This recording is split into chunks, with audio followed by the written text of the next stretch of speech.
المشاهدون الأكارم، يسعدكم أوقاتنا أينما كنتم بكل خير. نشرة الأخبار نقدمها لكم من الفضائية الإرتين، نستهلها كالعادة بأهم وأبرز العناوين.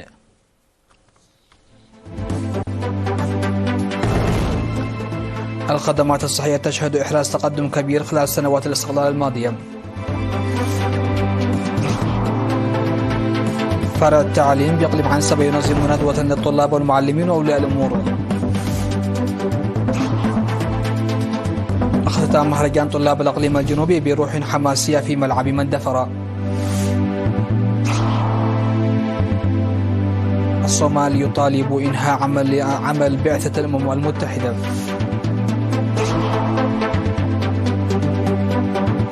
إيران تلوح بتغيير عقيدتها النووية إذا تعرضت للتهديد.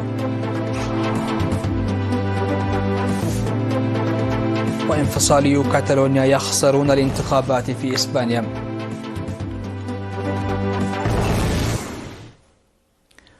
أهلا بكم إلى تفاصيل النشرة. تواصل وزارة الصحة تعزيز جهودها الرامية إلى توسيع نطاق الخدمات الصحية الجيدة والعادلة، وقد أجرت المراجعة الثالثة للسياسة الصحية الوطنية وطورت البرنامج الثالث لتنمية الخدمات الصحية خلال عامي 2022 إلى عام 2026. وتفيد مستندات الوزارة عن انخفاض معدل وفيات الأطفال من 153 لكل 1000 في السنوات الأولى من الاستقلال إلى 37 لكل 1000 بحلول عام 2022، ومعدل وفيات الأطفال دون سن الخامسة بنسبة 76%. وحققت إريتريا أيضا تقدما نموذجيا في السنوات العشرين الماضية من خلال برامج التطعيم المنتظمة للوقاية والقضاء على الأمراض التي تسبب الإعاقة والوفاة لدى الأطفال، حيث بلغت نسبة التطعيم 98%. بالإضافة إلى ذلك بلغت نسبة الولادة في المرافق الصحية والتي كانت 6% فقط في عام 1991 إلى 83.7% في عام 2023. وفيما يتعلق بالبنية التحتية فقد زاد عدد المرافق الصحية على مستوى البلاد ب4 أضعاف، من 93 في بداية الاستقلال إلى 347 بحلول نهاية عام 2023، مما أدى ذلك إلى حصول 70% من السكان على بعد 5 كيلومترات بأسعار رمزية حسب ما تظهر الوثائق. وفي الوقت نفسه ساهمت البرامج المنفذة للوقاية من الأمراض المعدية والحد من آثارها في انخفاض معدل الوفيات بسبب مرض الملاريا من 405 قبل 25 عاما إلى 5% بحلول عام 2023.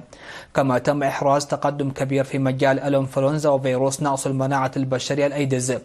ونتيجة لهذه الاستثمارات الضخمة في مجال الصحة خلال سنوات الاستقلال الماضية والتطورات المستمرة وعوامل أخرى، ارتفع متوسط العمر المتوقع في إريتريا إلى 68 عاما، بزيادة 20 عاما من الذي كان عليه عام 1991.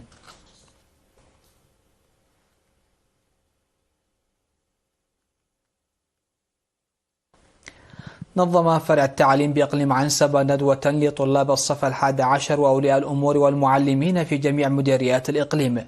وهدفت المناقشة التي أدارها رئيس الفرع الأستاذ كفلاي عند ميكائيل ورئيس وحدة المدارس الثانوية الأستاذ طاهر سنبت زرعاي أسرار الطالب الناجح والقيم التي يجب أن يتحلى بها طلاب المرحلة الثانوية ونتائج الاختبار النموذجي في ساوى، إضافة إلى تحديد نقاط الضعف وإيجاد آليات الحلول لها والحفاظ على المميزات.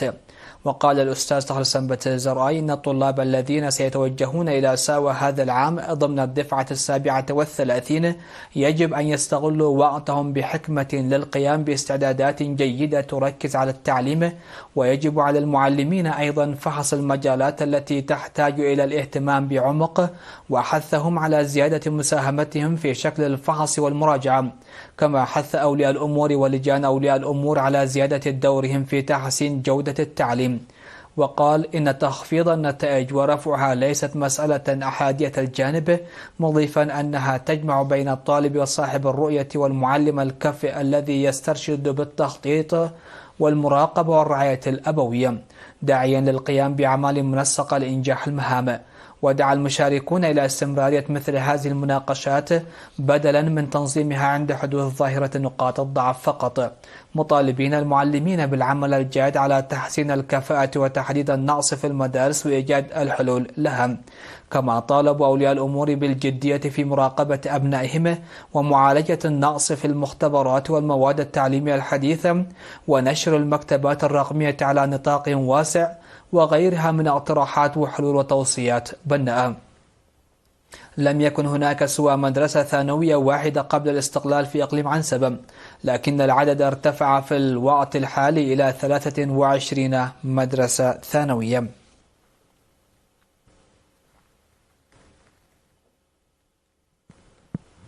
يجري إنشاء سد جديد وصيانة طريق ترابي في ضاحية الدرفة في مديرية أخرية في الإقليم الأوسط، وذلك بالتعاون بين أفراد المجتمع وقوات الدفاع ودعم الآليات. ويبلغ طول السد 65 مترا وارتفاعه 11 مترا وعرضه أكثر من 10 أمتار، وتبلغ طاقته الاستيعابية 200 ألف متر مكعب من المياه.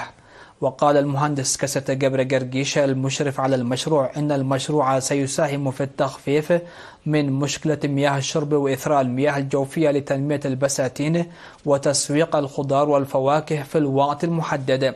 وشكر مدير ضاحية درفة السيد عمر إبراهيم الحكومة على الدعم، وأكد للسكان أنهم سيزيدون مشاركتهم في المشروع.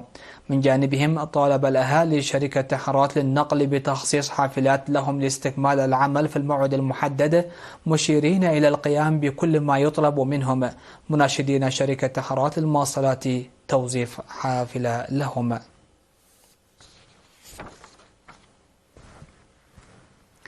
اختتم مهرجان طلاب الإقليم الجنوبي الذي تضمن مسابقات ثقافية ورياضية يومي 10 و12 من مايو الجاري على ملعب مندفرة تحت شعار مهرجان الطلبة للتماسك الوطني. وتضمن المهرجان الذي استقطب أكثر من 1250 طالبا تضمن مسابقات في الرياضة والمعلومات العامة والرسم والتصوير والابتكار والحرف اليدوية والمناظرة والدراما والموسيقى. وأشاد في كلمة حفل الختام التي ألقاها رئيس فرع التعليم في الإقليم الجنوبي الأستاذ هبتزجي كيدان، أشاد بالطلاب على روحهم التنافسية قائلا أن المهرجان يلعب دورا مهما في الحفاظ على الثقافة والهوية وتدريب الرياضيين الشباب الذين رفعوا اسم الإقليم والبلاد عاليا. وقال رئيس وحدة الرياضة والثقافة والصحة في فرع التعليم بالإقليم الأستاذ سجي هبتزجي إن البرنامج أخذ في الاعتبار الموارد والبنية التحتية للمدارس، مشيدا بالجهود الحثيثة التي بذلها المعلمون والرعاة لإنجاح البرنامج. وفي الختام تم توزيع الجوائز النقدية والأزياء الرياضية والكؤوس على الفائزين. وفي الوقت نفسه اختتم الأسبوع الرياضي الطلابي للإقليم الجنوبي الذي افتتح في 10 من مايو اختتم في 12 من مايو بتكريم الفائزين. وشارك في هذا الحدث الذي حظي بمشاهدة ومتابعة الآلاف من عشاق الرياضة نحو 400 رياضي، وقد شارك فيه أفضل المدارس في 12 مديرية مقسمة إلى 4 فئات.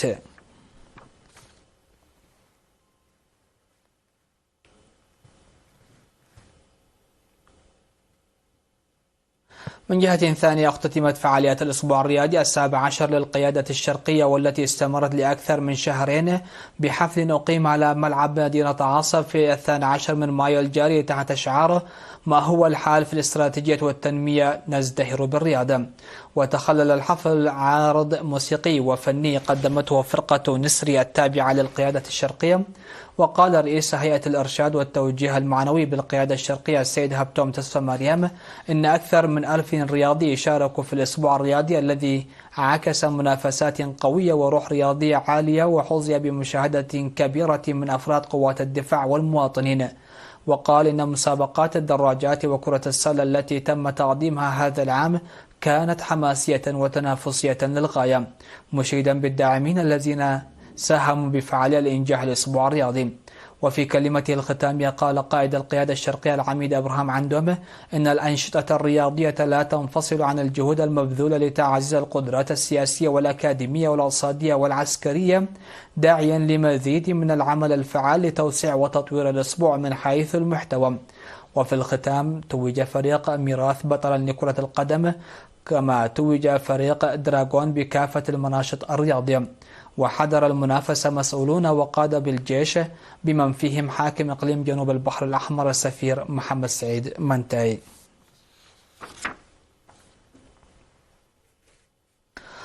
مشاهدينا الأكارم، فاصل قصير ومن ثم نعود لنوافيكم بالأنباء على الصعيد العالمي.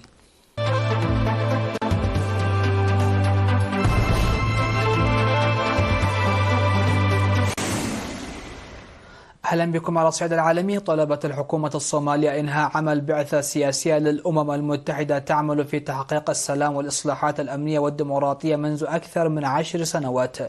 جاء ذلك في رسالة بعث بها وزير الخارجية الصومالي أحمد معلم فقي إلى مجلس الأمن التابع للمنظمة الدولية.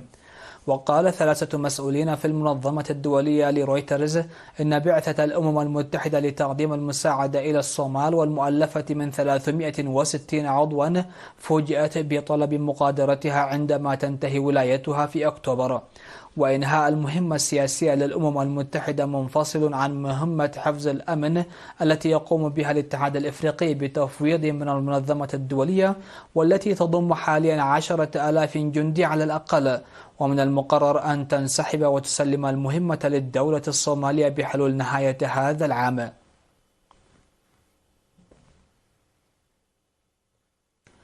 قالت إيران إن إسرائيل لا تفهم إلا لغة القوة، وهددت بتغيير عقيدتها في امتلاك السلاح النووي إذا تعرضت للتهديد. ونقلت وكالة مهر الإيرانية عن رئيس المجلس الاستراتيجي للعلاقات الخارجية كمال خرازي قوله أن رفض إسرائيل مقترحات لوقف إطلاق النار في قطاع غزة يدل على أن تل أبيب لا تفهم إلا لغة القوة. وأضاف خرازي: سنغير عقيدتنا في امتلاك السلاح النووي إذا تعرضنا للتهديد. وسبق أن قال خرازي وهو أيضا مستشار للمرشد الإيراني الأعلى علي خامنئي أن طهران ستضطر إلى تغيير عقيدتها النووية إذا تعرضت لتهديد وجودي من قبل إسرائيل، مشيرا إلى قدرة إيران على امتلاك سلاح نووي. وأضاف خرازي أن طهران لم تتخذ قرارا بعد صنع قنبلة نووية، ولكن إذا أصبح وجود إيران محددا فلن يكون هناك أي خيار سوى تغيير عقيدتها العسكرية.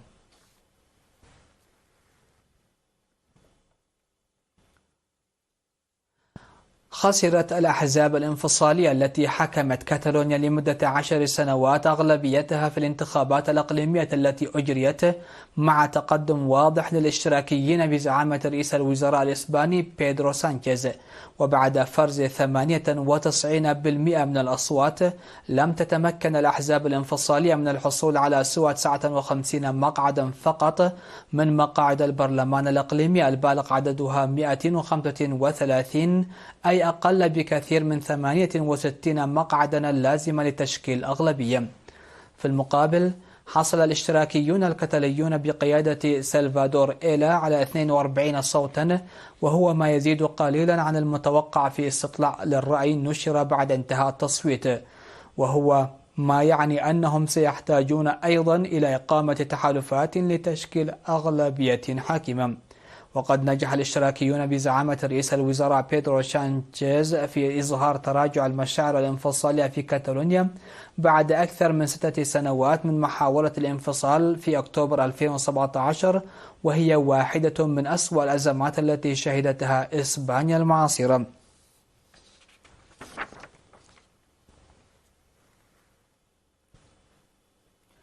وفي النبأ الأخير أعلنت السلطات الإندونيسية ارتفاع عدد ضحايا الفيضانات والانهيارات الطينية التي ضربت إقليم سمطرة الغربية في إندونيسيا إلى أكثر من 40 شخصا، بينما لا يزال البحث مستمرا عن 17 مفقودا. وذكرت فرق الإنقاذ المحلية أن الأمطار الغزيرة تسببت في حدوث فيضانات وانهيارات أرضية وتدفق الحمم البركانية الباردة في 3 مناطق في إقليم سمطرة الغربية. وجاء تدفق الحمم البركانية الباردة من جبل مرابي، أحد أكثر البراكين نشاطا في سمطرة. وقالت الوكالة الوطنية لإدارة الكوارث في بيان لها إن ما يقرب من 200 منزلا تضررت وتأثر 72 هكتار من الأراضي بما في ذلك حقول الأرز، وتم إجلاء ما لا يقل عن 159 شخصا من منطقة أجام.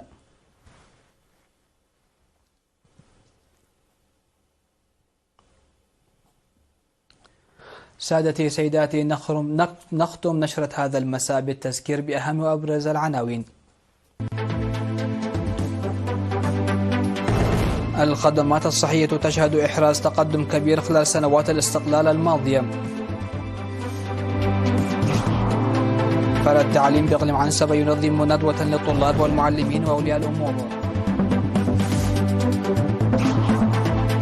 اختتام مهرجان طلاب الإقليم الجنوبي بروح حماسية في ملعب مندفرة. الصومال يطلب إنهاء عمل بعثة الأمم المتحدة.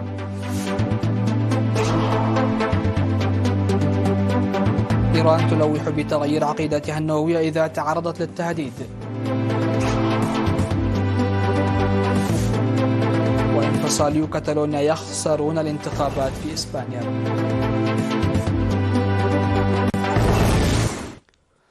هكذا مشاهدينا الأكارم نكون قد وصلنا وياكم إلى نهاية نشرة هذا المساء. هذه تحيات وتحيات الفريق العامل، ودمتم في أمان الله.